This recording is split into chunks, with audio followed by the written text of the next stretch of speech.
Hey, how's it going? This is Melinda and welcome to my channel. Today I just want to discuss some of the more unusual reasons I have bought records.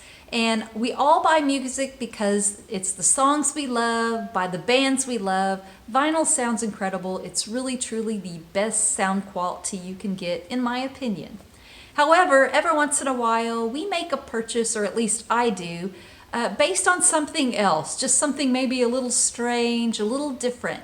So I wanted to show some of the records that I have and decisions I've made on buying records based on just something kind of weird or unusual.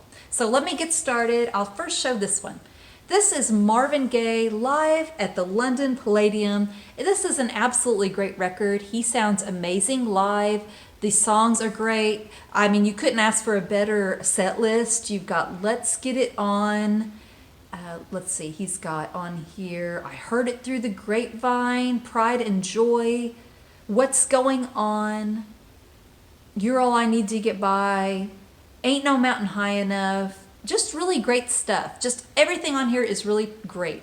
But the kicker for me was it's a 2 LP set, side 4. Side 4, the whole entire side 4 is the song Got to Give It Up. I absolutely love that song. When I saw that was the entire song on side 4, I grabbed it because I knew I would want to hear a very long version of that song. Just really incredible. So that is the reason why I bought this incredible record. There's a lot of other reasons. I know a lot of people would love to own it. And it's in beautiful shape and plays very well. So very happy to have that one in the collection, but I bought it for very unusual circumstances. Here is another one that I bought. It's very unusual. I own a few of these, and anytime I would see one, I'd pick them up because there's not extremely great sound quality. It's not like you're listening to an album, but what it is a step back in time for me. And it is the American Top 40 box sets. And if you were around at all in the 70s or 80s, you're very familiar with the Sunday morning shows that Kasem put on back in the 70s, 80s, and 90s. And I just can't imagine anything more iconic to my childhood than being outside in the summertime and listening to the American Top 40. And Kasem would play the top 40 best-selling records of the week.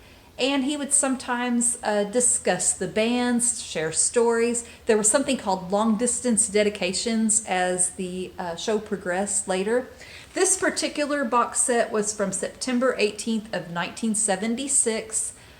And what would happen if you had a radio station that played these American Top 40s, they would send you a record box set of this every single week. You would play it on your station. And then you would send these back, and the American Top 40 company would destroy these on a weekly basis. But some of these probably just didn't get shipped back for whatever reasons, and so some of these record box sets have survived over the years. Not as many as I wish had survived, because I'd love to own more. They come with, this particular one's a 3 LP set. As time went on, there ended up being 4 LPs.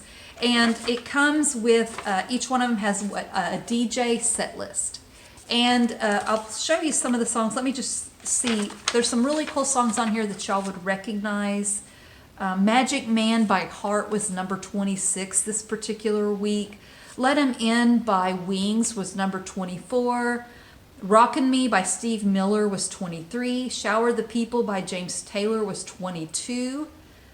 She's Gone by Hall & Oates was number 20. Still the One, I love that song, was number 16 by Orleans. That was a really good song. And to then get into the top 10 of that particular week, number 10 was You Should Be Dancing by the Bee Gees. Devil Woman by Cliff Richard was number 7.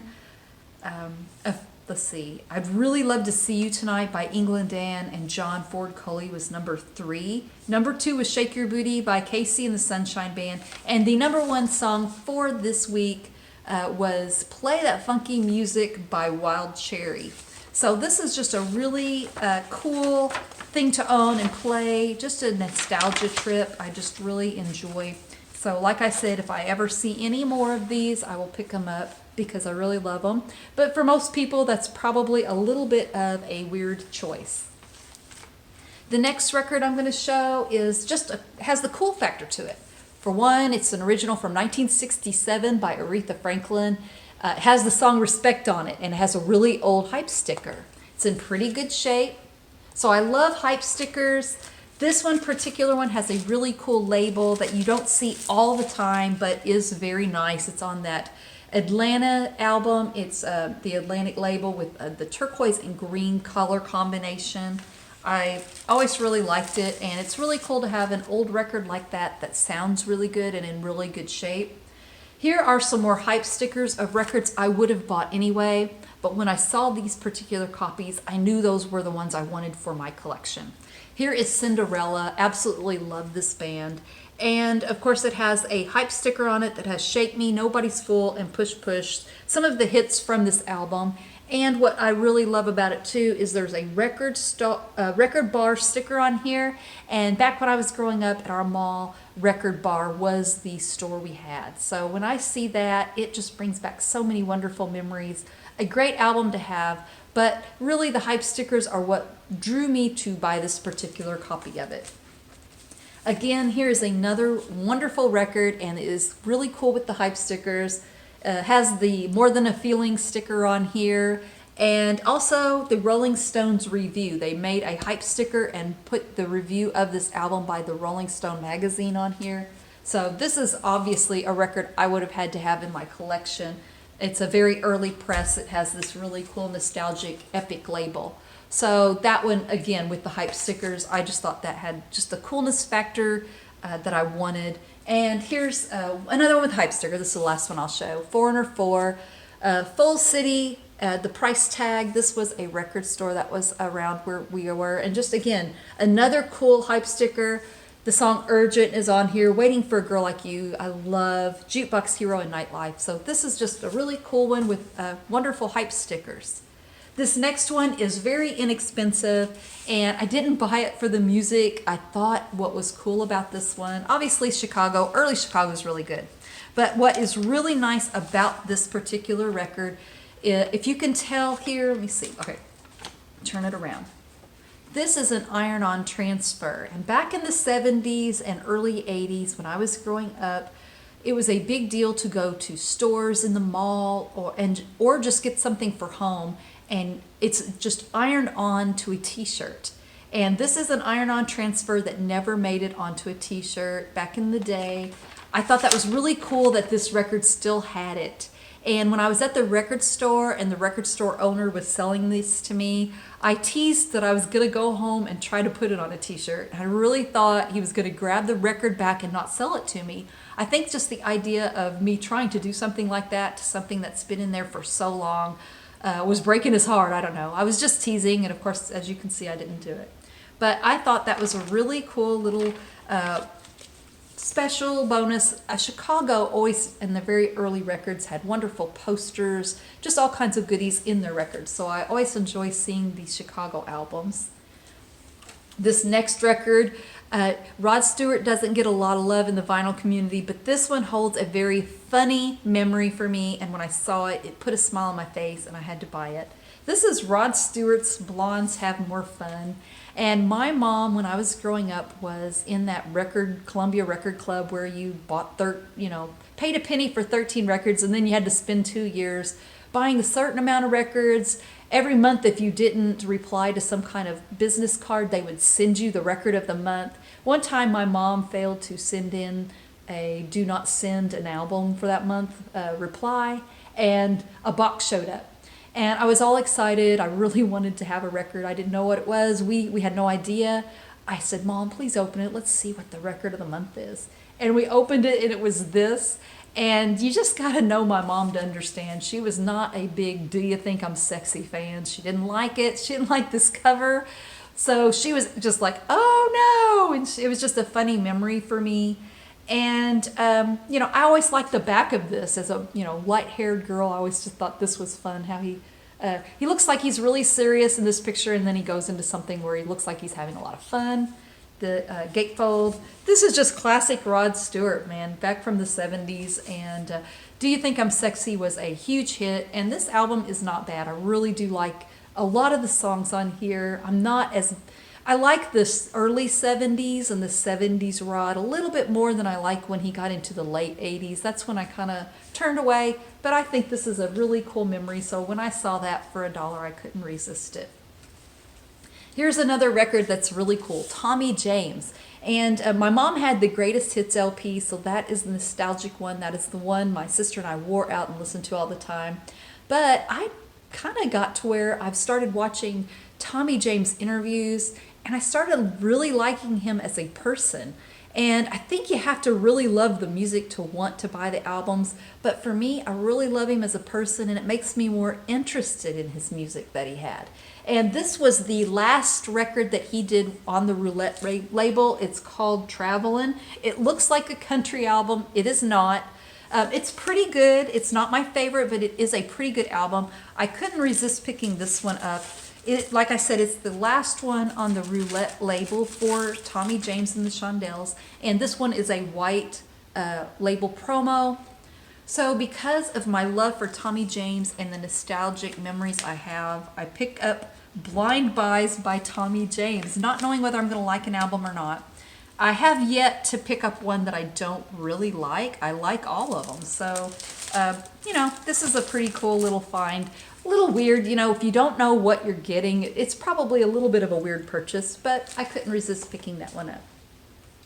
Another weird reason that I would pick up a record maybe is because when I'm watching vinyl videos or I'm having discussions with some of my friends that leave comments, I hear certain records get talked about a lot, like you must have it in your collection, it is a must-have. Sometimes, though, maybe it's not a must-have if you really don't know what to think of the album. And this is just one of them I cannot get my head around. I've shown this before, but this is Trout Mask Replica. This is Captain Beefheart, and it's just this is about weird albums. This is a weird album, and I know a lot of people call it a masterpiece, and I respect that opinion. I really do. But for me, it's just so strange and different. I love when I have a friend over and they're not expecting it. I'll put it on and act like everything's normal and that's something that they should like, and they'll be like, "What is this?" I just love the reaction I get. So it's just a lot of fun. But this is a record that I bought because of the recommendations from so many people.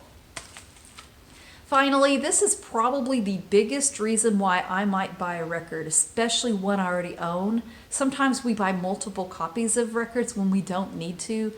This is the album that triggered this video for me and inspired me to do it.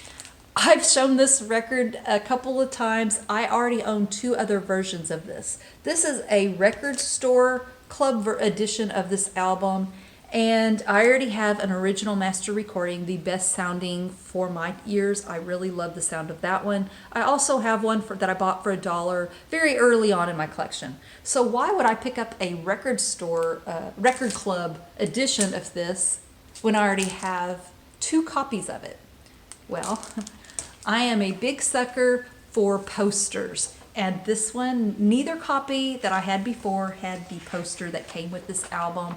And I am just a huge fan of having an original poster. And this one, when you pull back here, beautiful. Never been hung up. Just a very cool version and one of my favorite albums. So I had always wanted to have the poster with it. So that was the reason why I bought that. I had found this album, Santana's Abraxas, before for $1, but I picked this up. Why? Because I love the poster. The first copy I got for $1 didn't have the poster, and so when I saw one with a poster, and it wasn't that expensive, I went ahead and picked it up. Just a really cool one here. So love that. And then finally, this is the last one I'll show, and probably the most prestigious of the posters that I own. Outside of like the Beatles, I have really great pictures and posters from the Beatles albums, but this one's really cool, and This is off of this album here. This is Let It Bleed by the Rolling Stones, which has a really cool, this is an original, has a really cool hype sticker about the poster that's included. And if you buy the 50th anniversary copy, it does come with the poster. But otherwise, this is the original from when Let It Bleed came out.